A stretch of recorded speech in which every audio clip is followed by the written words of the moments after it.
leitores, sejam todos muito bem-vindos ao canal. Hoje eu quero conversar com você sobre um livro de poesias que eu fiz a leitura aqui recentemente, que chama-se Livros sobre Nada, escrito por Manuel de Barros.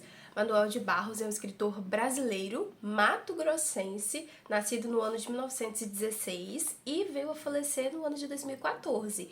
Ele é um escritor contemporâneo, brasileiro, e que deixou sua marca na literatura brasileira. Essas poesias do Manuel de Barros é muito conhecida, pelo um lírico, de um quê de saudosismo, de recordações, de até mesmo de contemplação. O que ficou muito registrado neste livro, que chama-se Livro sobre Nada. Esse livro foi publicado pela primeira vez no ano de 1996 e essa minha edição é da editora Record. Esse livro é um livro muito curtinho, mas vai tratar um pouco sobre essa necessidade que nós temos, que o ser humano tem, de contemplação. Então, todo mundo sabe que nós vivemos uma vida corrida, que nós temos emprego, nós temos casa, nós temos faculdade, nós temos a escola, nós temos os livros que nós queremos ler, que são infindáveis.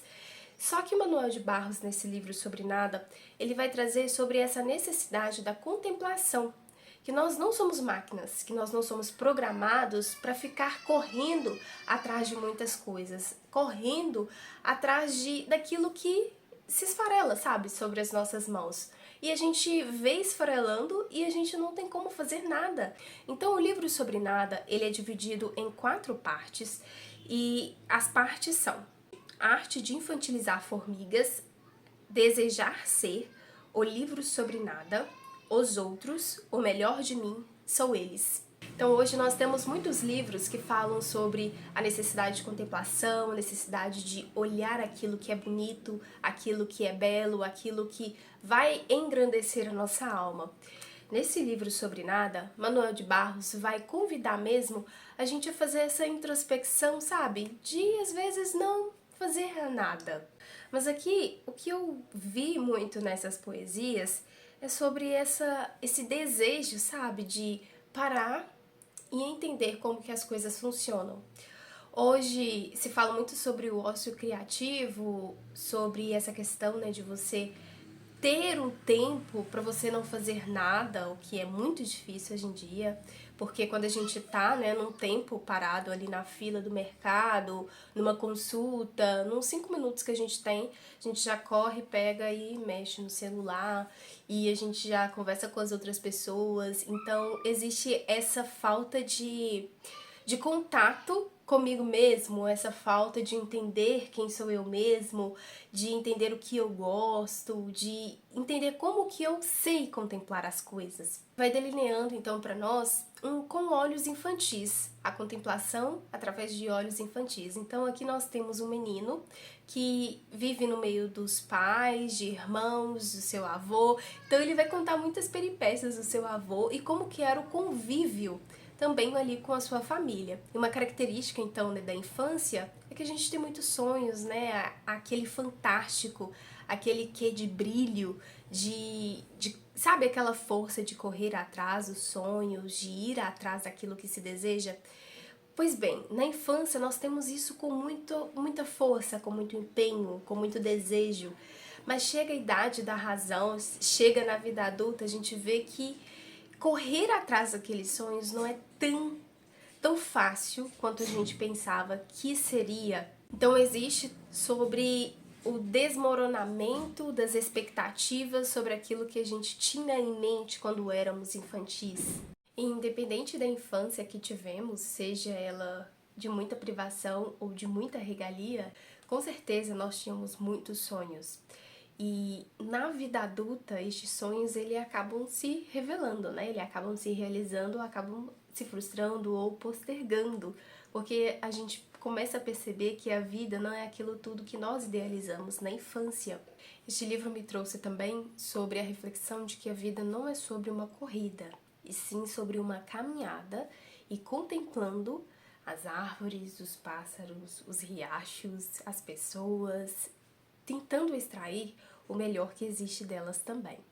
Sobre saber apreciar a vida, saber apreciar as coisas mínimas que existem na vida e olhar com as lentes da lentidão.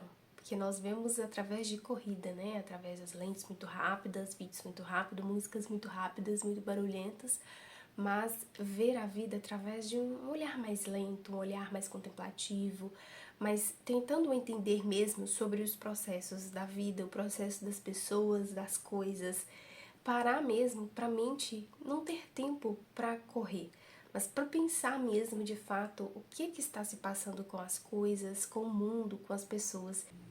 Eu quero ler para vocês então aqui algumas passagens que o Manuel escreveu nesses poemas e que fizeram muito sentido, ou que mesmo talvez não entendendo muito, sabe, tendo que pensar mesmo sobre o que ele disse, vou tentar aqui explicar um pouco para vocês do que eu entendi.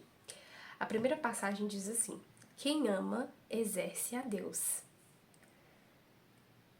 Ou seja, né, não apenas professa com os lábios, com a língua, mas nas suas atitudes, no seu dia a dia, explana, exerce mesmo aquilo que tanto acredita, aquilo que escuta, aquilo que ouve, aquilo que lê, que está na Bíblia, não apenas daquilo confessa a Deus através das línguas, mas através também das suas atitudes, do seu comportamento, da sua forma de pensar, da sua forma de falar com as pessoas, da sua forma de tratar as pessoas.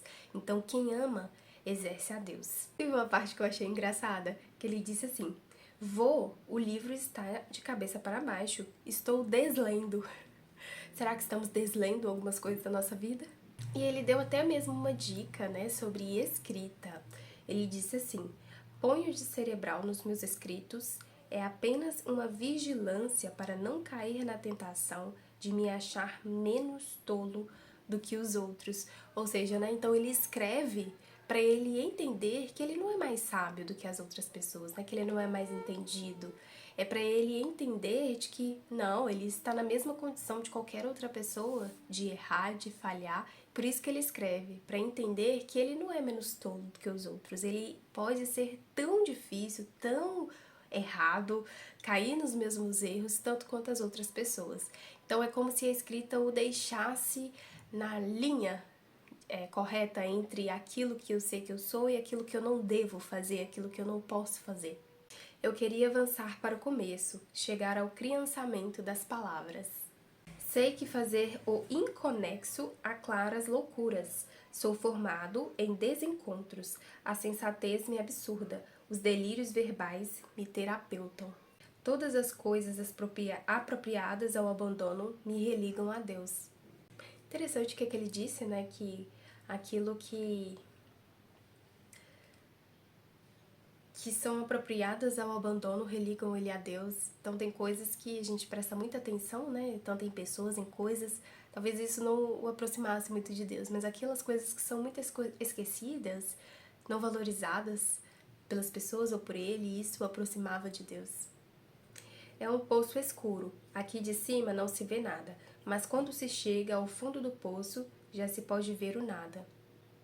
O que não sei fazer desmancho em frases. Eu fiz o nada aparecer. Inclusive, né, foi este livro, né, que compõe de várias frases, várias estrofes desse poema. Tem mais presença em mim o que me falta. Desejo contar alguma coisa, não faço nada.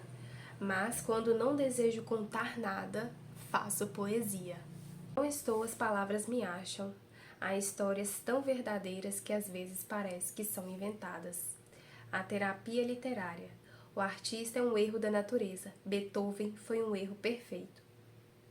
Não gosto de palavra acostumada. Gostei dessa colocação dele, dessa frase. Não gosto de palavra acostumada, de palavras muito usuais, de jargões que todo mundo já conhece, que já tá muito abatido, de palavras às vezes pobres, sabe? Que tá em uso, que às vezes ficam em moda, né? Eu achei isso interessante, acostumada, não gosto muito. E eu achei essa frase tão inteligente, porque realmente quando a gente vê, conhece uma pessoa que fala de uma forma diferente, não pra se vangloriar do seu vocabulário, mas quando é uma pessoa inteligível, sabe? Dá uma vontade, né, de conversar com aquela pessoa, de entender aquela pessoa, de ficar perto pra gente, pra conseguir mesmo absorver o conhecimento daquela pessoa. O olho vê, a lembrança revê e a imaginação transvê. É preciso transver o mundo. Meu olhar tem odor de extinção, tem abandonos por dentro e por fora. A expressão reta não sonha, não use o traço acostumado. A força de um artista vem das suas derrotas. Uau! Livro sobre nada. Um livro sobre nada que disse muitas coisas. Para mim fez muito sentido muitas coisas do que ele disse.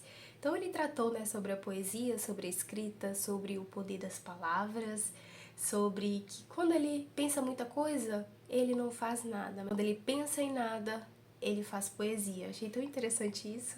Então, sobre essa questão, né, sobre nós precisarmos ter o nosso tempo de desenvolver aquilo, as nossas habilidades, aquilo que às vezes está guardado dentro de nós e que precisa ser colocado para fora através da nossa vocação, eu poderia assim dizer, daquilo que é mais forte em nós.